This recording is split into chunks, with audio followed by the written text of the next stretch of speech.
IPL 2026 शुरू होने वाला है। शुरुआत इतनी अच्छी नहीं हुई है क्योंकि बहुत सारे इंजरी अपडेट्स आ रहे हैं, बहुत सारे प्लेयर्स बैकआउट कर रहे हैं क्योंकि फिटनेस के चलते। पर मुझे था कि हमने हर साल, हर बार आपको टीम रेटिंग्स दी हैं, उसी को थोड़ा आगे कंटिन्यू करेंगे। मुंबई इंडियंस के साथ शुरू करना चाहेंगे, हमारी पहली टीम। उनके लिए काफ़ी कुछ स्टेबल लग रहा है, उनकी कुछ ज़्यादा चीज़ें चेंज नहीं है। एक रिकॉल कि हम किस तरह से एनालिसिस करते थे। सबसे पहले 60 पॉइंट्स हैं बैटिंग और बॉलिंग के। Power play batting, power play bowling, middle over batting, middle over bowling और आपकी डेथ में बैटिंग और बॉलिंग। 60 पॉइंट्स इसके हैं। 10 पॉइंट्स हम लीडरशिप के रखते हैं, जिसमें हम 6 पॉइंट्स टीम के लिए रखते हैं, 12 प्लेयर्स जो खेलने वाले हैं, 2 पॉइंट मैनेजमेंट के और 2 पॉइंट वहां पे ओनर्स के होते हैं। उसके बाद 10 पॉइंट्स होंगे कि आपके पास बैकअप्स कैसे, इंजरी बैकअप की, वो आईपीएल जैसे लंबे टूर्नामेंट में बहुत मैटर करता है। 10 पॉइंट्स वहां पे होम ग्राउंड के होते हैं कि आपका होम ग्राउंड कितना अच्छा चलने वाला है। इस बार थोड़े मैचेस ज्यादा होंगे।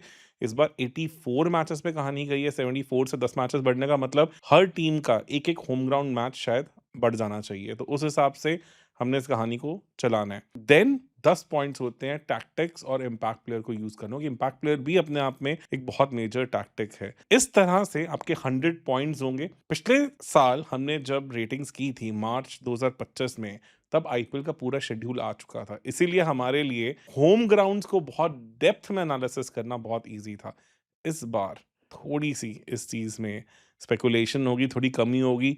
तो वहां पे आप कमेंट सेक्शन में हमें पक्का से बता सकते हैं कहाँ हमने गलतियां की, किन किन चीजों को हमने थोड़ा सा ओवरलुक किया, क्योंकि ऑडियंस बहुत इंटेलिजेंट और बहुत अच्छे पॉइंट्स के साथ आती है। शुरुआत करते हैं सबसे पहले मुंबई की पावर प्ले बैटिंग के साथ। रोहित शर्मा होंगे वहां पे, रायल रिकल्टन हो सकते हैं या उनकी जगह डीकॉक हो सकते हैं।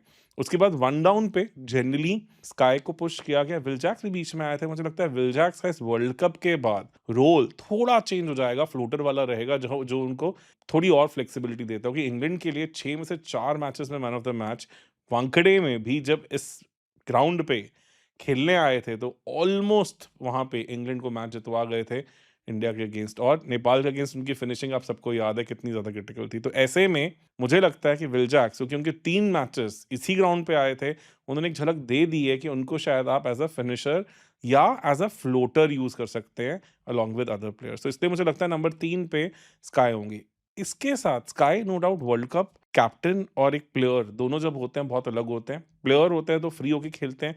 पिछले आईपीएल हर मैच में 25 से ज्यादा रन स्कोर किए थे, पर हमने देखा है वो आके थोड़ा सा टाइम लेते हैं, एकदम से मारना शुरू नहीं करते। पुराने वाले स्काई नहीं रहे हैं। वहीं पे रोहित शर्मा की भी फिटनेस बहुत ब्रिलियंटली इंप्रूव हुई है, पर क्या वो रन्स में कन्वर्ट होगा नहीं होगा, उसको लेकर भी डाउट्स हैं।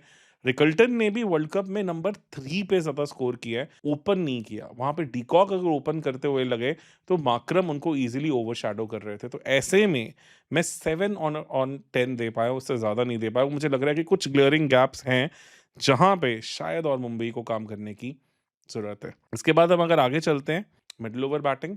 मिडिल ओवर बैटिंग में अगर हम प्रैक्टिकली देखें तो यहाँ पे नंबर 4 पे हार्दिक भी आ सकते हैं। आप शायद तिलक को थोड़ा पीछे पुश करो कि तिलक जब पेस के अगेंस्ट खेले हैं तो बहुत अच्छा फिनिश किया उन्होंने।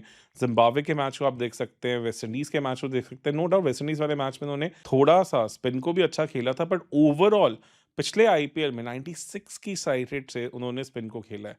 और वर्ल्ड कप भी अगर हम स्टार्ट देखें तो ऑलमोस्ट रनर बॉल रहा है उनका स्पिन के अगेंस्ट। तो स्पिन पे उनका एक बहुत क्लियर सा प्रॉब्लम आता है, क्योंकि अगर आप देखें बहुत साइड ऑन उनका स्टांस है। आप उनकी चेस्ट को ऑलमोस्ट देख ही नहीं पाते, तो उनका पूरा इस तरफ देख रहे होते हैं, साइड ऑन होते हैं। ऐसे में जब बैट्समैन थोड़ा ओपन चेस्टेड नहीं होता तो स्टंप लाइन पे स्पिनर की बॉल कई की बार उसे थोड़ा सा ब्लाइंड साइडेड बन जाता है। इसलिए वो ज्यादा से ज्यादा स्क्वायर लेग रीजन में खेल पाते हैं और वहां उनको चोक करना आसान है। रिवर्स स्वीप उनका एक गो टू शॉट है, पर आपने वर्ल्ड कप में देखा होगा काफी टीम्स ने उनके लिए डीप पॉइंट रख के उस शॉट को भी ब्लॉक करने की कोशिश की है। तो ऐसे में तिलक मेरे लिए फ्लोटर ज्यादा हो जाते हैं। तो हाँ, वो बढ़िया। 4th पे आप हार्दिक पांड्या को लेके आए, 5th 6th पे आप विल जैक्स या तिलक को यूज करें। रदरफोर्ड भी स्कीम ऑफ थिंग्स में हो सकता है। मुझे लगता है विल जैक्स आपको ज्यादा फ्लेक्सिबिलिटी दे रहे हैं, क्योंकि वो आपको बॉलिंग में दे रहे हैं। करंट फॉर्म उनका अच्छा है। नो डाउट रदरफोर्ड के भी इस ग्राउंड पे रन आए थे इंग्लैंड के अगेंस्ट ही। तो 6 तक ही हो गया। 7 पे आपके पास नमन धीर है, सॉलिड सॉलिड प्लेयर। तो आपके पास मिडिल ओवर में काफी फायर पावर है और मैचअप्स के हिसाब से आप चीजों को घुमा सकते हो। विल जैक्स स्पिन के अगेंस्ट अच्छा कर सकते हैं। हमने देखा है कि of late he has done always better against spin. Pace आ जाती है तो वहां पे आप तिलक को ले आते हैं। तो इसलिए मैंने गुड सॉलिड यहाँ पे 8 on 10 दिए as far as middle over batting is concern. उसके बाद फिनिशर्स, पावर प्ले और लास्ट वाला पार्ट। अगर कहीं आप मुंबई के ओवरऑल ट्रेंड्स देखते आएँ, हार्दिक पांड्या हो गए, कैरन पोलार्ड हो गए, बीच में रोमारियो शेफर्ड हो गए, टिम डेविड हो गए, हमेशा इन्होंने पावर प्ले को उतना शायद वैल्यू ना किया हो, फिनिशिंग रोल को बहुत इंपॉर्टेंटली वैल्यू किया है। उन सब चीज़ों को मैं जोड़ दूँ तो इस साल भी आपके पास तिलक वर्मा फ्लोटर का काम कर सकते हैं, विल जैक्स कर सकते हैं, नमन धीर हैं, हार्दिक हैं और सबसे इम्पोर्टेंट बात, अगर सैंटनर खेलते हैं, उन्होंने अपने फिनिशिंग एबिलिटी से सबको बहुत इम्प्रेस किया। श्रीलंका के अगेंस्ट अगर आपको याद हो 4 ओवर 70 रन, उन्होंने अपने सिक्स हिटिंग एबिलिटी को तो काफ़ी सिग्निफिकेंटली इम्प्रूव किया इन लास्ट 1 ईयर और सो। तो वहाँ पे he is a genuine threat at number 8। तो फिनिशिंग में मैंने गुड सॉलिड 9 ऑन 10 दिए। इन सबको जोड़ लें तो 24 आउट ऑफ 30 बैटिंग में बन जाते हैं मुंबई के। नो डाउट मैच विनर्स हैं, ये ईज़िली और ऊपर जा सकता है, बट हाँ, थोड़े से ग्लेयरिंग गैप्स हैं इस फेज़ में, जहाँ थोड़ा-सा देखने लायक होगा वो कैसे देखकर इसे अच्छे से हैंडल कर पाते हैं। इसके बाद आ जाते हैं बॉलिंग पे। Power play bowling Deepak Chahar है, अगर फिट नहीं होंगे तो आपके पास शार्दुल ठाकुर है, बोल्ट कर रहे होंगे, हार्दिक पांड्या भी कई बार एक ओवर करते हैं और अच्छा करते हैं, उन्होंने सॉल्ट को आउट किया था इसी ग्राउंड के ऊपर वानखेड़े। बुमराह को पावर प्ले में किस तरह से आप यूज़ करना चाहेंगे? देखो, मुझे क्या लगता है कि वानखेड़े अगर आप होम ग्राउंड की बात कर रहे हैं, काफ़ी ज़्यादा हाई स्कोरिंग ग्राउंड वहाँ जाता है और हमने दिल्ली देखा कि आईपीएल में बहुत फ्लैट विकेट्स आती हैं। वहाँ अगर मैं मुंबई की मैनेजमेंट हूँ, तो मैं ये सोचूँगा कि 2 ओवर उनके डेथ में लॉक हो जाते हैं, क्योंकि आप चाहते नहीं कि टीम अवे जाए।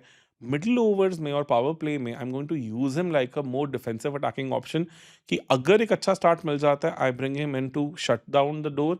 और मिडल ओवर्स में भी अगर मुझे लगता है कि थोड़ा मोमेंटम बिल्ड हो रहा है, 20 रन ओवर आ गया, तो I can always use him after that. This is how India has also used. India ने जिस तरह से लास्ट 3-4 मैचेज़ में बुमराह को यूज़ किया, वो काफ़ी अच्छा एग्जाम्पल है how you can maximise him. तो this is what I am looking at him. So मुझे लग रहा है बुमराह शायद पावर प्ले में ज़्यादा बॉल नहीं करेंगे। बोल्ड करेंगे, ज़्यादा नहीं खेले हैं, बट हाँ, ओवरऑल हमेशा थ्रेट रहते हैं।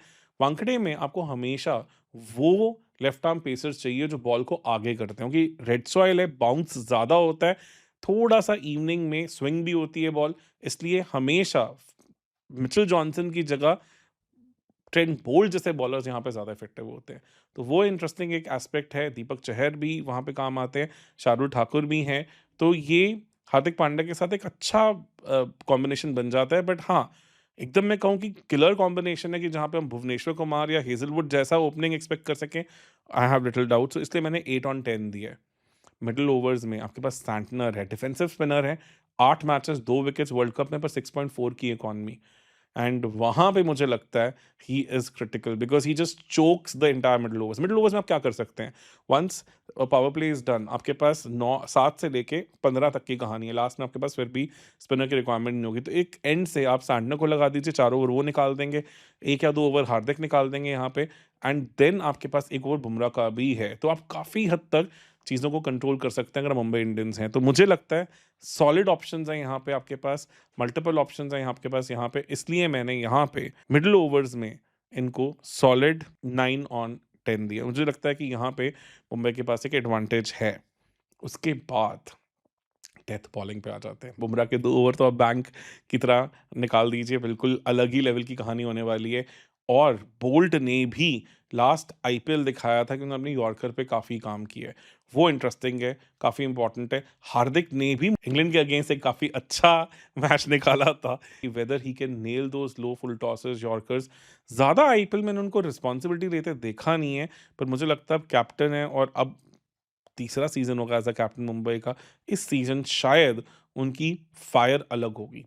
पर्सनल लाइफ़ में सॉर्टेड हैं, 2-2 वर्ल्ड टी20s आ चुके हैं, चैंपियंस ट्रॉफी आ चुकी है, 3 सालों में 3 कप्स, काफ़ी हद तक एक कॉन्फिडेंस सेटल्ड लगेंगे। तो इसलिए मैंने गुड सॉलिड वहाँ पे 9 ऑन 10 दिया। अगर आप पूरा जोड़ लें तो आपके पास यहाँ पे 25 पॉइंट बॉलिंग में बन के आता है। तो ये बॉलिंग मुझे लगता है कि मुंबई के पास एक चीट कोड है, जसप्रीत बुमराह, और उनको आप नहीं पॉइंट्स देंगे तो वो उनके लिए अनजस्ट होगा।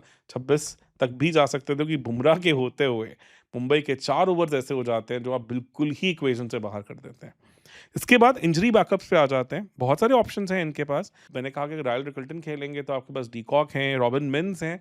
पिछले सीज़न स्मैट में अच्छा किया, अच्छा बैकअप करके दिखाया कुमार कुशाग्रा को और ईशान किशन को।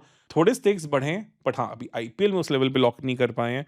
दानिश मालेवार हैं, बहुत तगड़े बैटर्स हैं, सौराष्ट्र से आते हैं, आपने रणजी में उनको 100 करते हुए देखा हुआ है। ब्रिलियंट बैटर और प्लस उन्होंने अपनी टी20 गेम पे काफ़ी काम किया है। तो ये थोड़ा इंटरेस्टिंग रहेगा, तो batting backups are very good.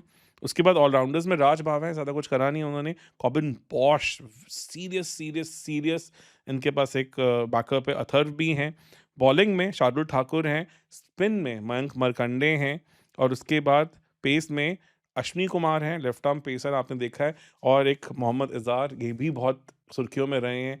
Bihar से आते हैं, काफ़ी बात सुनी है इनकी, क्या पता इस सीज़न के सरप्राइज़ एलिमेंट हो। पेस बॉलिंग कवर्ड है, स्पिन थोड़ा-सा मुझे लग रहा है कैबिनेट हल्का-सा खाली है, वहाँ पे शायद थोड़ा-सा और इनके अंदर बल्क अप होने की कैपेबिलिटी थी। इसलिए यहाँ पे मैंने 1 पॉइंट काटा है, तो मैंने 9 ऑन 10 दिया है as far as backups are concerned. But 70 में से 58 काफ़ी सॉलिड स्कोर अभी चल रहा है। उसके बाद अगर हम आगे चलें, लीडरशिप पे आ जाते हैं।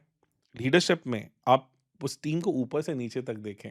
Rohit Sharma world cup winning captain है, SKY world cup winning captain है, हार्दिक कैप्टन रह चुके हैं। तो आपके पास सैंटनर हैं जो वर्ल्ड कप के फाइनल के अंदर एज़ अ कैप्टन थे। विल जैक्स भी फ्रेंचाइज़ी क्रिकेट में कुछ-कुछ कर चुके हैं, बुमराह कैप्टन रह चुके हैं। बोल्ट काफ़ी सीनियर बॉलर हैं, तो इनके पास अच्छी खासी ऑप्शंस हैं। मैनेजमेंट की भी क्लैरिटी आई है, अच्छा उन्होंने लास्ट सीज़न पहले 4 मैचेस में पिछड़ने के बाद कमबैक करके दिखाया, पुरानी मैनेजमेंट को फिर से ट्रस्ट किया है, ओनर्स में भी थोड़ा सेंस ऑफ क्लैरिटी है। अगर इन सभी चीज़ों को जोड़ दूँ, तो 12 में से क्लियरली 7 प्लेयर्स लग रहे हैं जो इनके ईज़िली लीडरशिप ग्रुप में आ सकते हैं, 7 से 8 भी हो सकते हैं। तो मैंने इनको सॉलिड 7 ऑन 10 दिया है। मैनेजमेंट और ओनर्स को ऑलमोस्ट पूरे नंबर दिए हैं, वहाँ मुझे वो ज़्यादा गैप दिखा नहीं। 65 ऑन 80 गुड सॉलिड स्कोर। इसके बाद होम ग्राउंड एडवांटेज। अगर एक टीम है जो होम ग्राउंड एडवांटेज को लेके बहुत क्लियर है और कोई एक्सपेरिमेंट करना चाहती नहीं है, वो मुंबई है। रेड सॉइल विकेट अहमदाबाद की तरह नहीं है कि आपको ब्लैक सॉइल, मिक्स सॉइल और डिफरेंट डिफरेंट तरह के विकेट्स मिल रही हैं, और ग्राउंड चेंज करने का तो सवाल ही नहीं करते। यहाँ पे ऐसा नहीं है कि वो मुंबई के हर ग्राउंड को घूम रहे हैं, तो एक क्लियर ग्राउंड है। रेड सॉइल विकेट होगा, हल्का-सा ग्रास होगा, उस हिसाब से वो टीम किस तरह की ऑपोज़िशन है, जहाँ लगेगा कि ऑपोज़िशन की बॉलिंग अटैक अच्छा है, वहाँ बिल्कुल फ्लैट कंडीशंस यूज़ कर सकते हैं। जहाँ लगता है कि ऑपोज़िशन का बैटिंग अच्छा है, बॉलिंग उतना स्ट्रॉन्ग नहीं है, वहाँ पे थोड़ा-सा पिच पे ग्रास छोड़ सकते हैं। तो they have all those options with them. उसके साथ मुझे लगता है, होम ग्राउंड में जो मैक्सिमाइज़ करने का पोटेंशियल है, वो मुंबई के पास है। इससे सॉलिड वहाँ पे मैंने इन्हें 9 ऑन 10 दिए हैं। उसके बाद टैक्टिक्स और इम्पैक्ट का यूज़ क्या कहेंगे? इम्पैक्ट में आप डेफ़िनेटली बैटर भी लेके आ सकते हैं अगर आपको बल्क अप करने की ज़रूरत है, और बॉलिंग में भी आपके पास बहुत सारे ऑप्शंस हैं। एक टैक्टिकली अगर ब्लंडर देखा है तो वो दिख रहा है कि सैंटनर के बियॉन्ड बहुत ज़्यादा स्पिन ऑप्शंस नहीं है। गज़नफ़र हैं, काफ़ी उनका नाम सुना है, बट आप ये देखिए कि वो अफ़गानिस्तान स्क्वाड का पार्ट भी नहीं बन पा रहे हैं, और ऐसे 20 में भी उतनी बात नहीं है जितनी उनके पिछले सीज़न बात थी। पिछले सीज़न जितने उनके स्टेक्स ऊपर थे, इस सीज़न कहानी उतनी नहीं रही है। तो वहाँ पे एक डिप है, और ये मुझे लगता है कि मुंबई को थोड़ा-सा और कवर करने की ज़रूरत थी। जहाँ पे शायद वो अपना रिलीज़ कर सकते थे, कुछ और 1-2 स्पिनर्स के लिए जा सकते थे। स्पिन कैबिनेट मुझे मुंबई का थोड़ा खाली लग रहा है। विल जैक्स ने अच्छा किया श्रीलंकन विकेट्स पे। पिछले साल भी उन्होंने कुछ-कुछ इंपॉर्टेंट विकेट्स निकाली थी। एसआरएच के अगेंस्ट उन्होंने वहाँ पे हेड को आउट किया था, ईशान किशन को आउट किया था। पर can we expect consistent overs from him? थोड़ा देखने लायक होगा। इसीलिए मैंने यहाँ पे टैक्टिक्स में थोड़े से पॉइंट्स यहाँ पे इनके काटे हैं। तो मैंने यहाँ पे इनको 7 ऑन 10 दिए हैं। ये अभी भी क्लियरली दिख रहा है कि उस बम्पर 20 सीज़न के बाद वैसा क्लियर टैक्टिक्स मुंबई नहीं लेके आ पाई है जिससे वो टाइटल जीत पाए। लास्ट सीज़न सबसे क्लोज़ दिखे थे, वहाँ पे भी शायद पंजाब के पास बेटर टैक्टिक्स थी, जहाँ पे इंग्लिश ने, अय्यर ने और इवन निहाल वडेरा ने मिलके काफ़ी अच्छे से इवन बुमराह की थ्रेट को भी नलिफाई किया। तो मैंने यहाँ पे टोटल 7 दिए हैं, तो अगर आप सबको एड अप कर लेते हैं तो गुड 81 ऑन 100 है मुंबई के, easily among the top teams होनी चाहिए। टॉप 4 में अगर नहीं एंड करते तो मुझे लगता है कि काफ़ी सारे लोग हैं जो बहुत डिसअपॉइंट होंगे, बिकॉज़ अब तक उनका अगर ओवरऑल एनालिसिस करें तो कोई कुछ ख़ास डिफरेंस दिख नहीं रहा। चीज़ें सॉर्टेड हैं, सही हैं। पावर प्ले बैटिंग को थोड़ा-सा बल्क अप करने की ज़रूरत है, और थोड़ी-सी और क्लैरिटी चाहिए upfront with power play bowling also. वहाँ ये सब चीज़ों को अगर अच्छे से कर लेते हैं, तो चीज़ें सही हैं। अगर स्क्वाड में कहीं गैप है तो वो एक ही है कि स्पिन कैबिनेट थोड़ा-सा खाली दिख रहा है, उतना अटैकिंग ऑप्शन नहीं निकल के आ रहा सामने जो इनके पास हो सकते थे। All in all solid team. और आप बताएँ कमेंट सेक्शन में आपका क्या मानना है? आपके हिसाब से हमने कहाँ चीज़ें गलत की हैं, कहाँ चीज़ें और अच्छी हो सकती थी? प्लीज़ उसे डिटेल में बताएँ और हो सके तो वीडियो को प्लीज़ हाइप करें, बिकॉज़ हमें फिर उससे काफ़ी ज़्यादा कॉन्फिडेंस मिलता है और थोड़ी-सी मोटिवेशन मिलती है इन वीडियोज़ को और बनाने का। धन्यवाद, बने रहिए चैनल के साथ।